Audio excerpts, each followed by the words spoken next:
Hello மக்களே, good morning.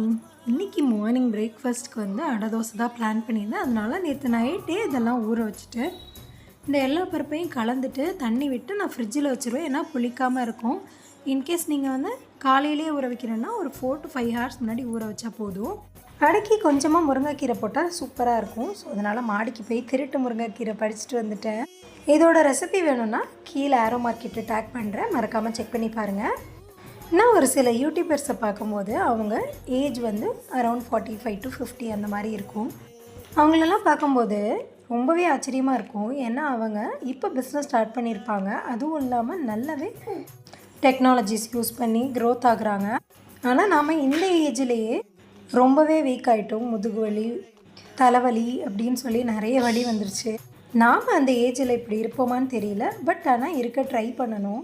ஏன்னா age is just a number. Video பிடிச்சிருந்தா லைக் பண்ணிக்கோங்க. தேங்க்ஸ் ஃபார் வாட்சிங்.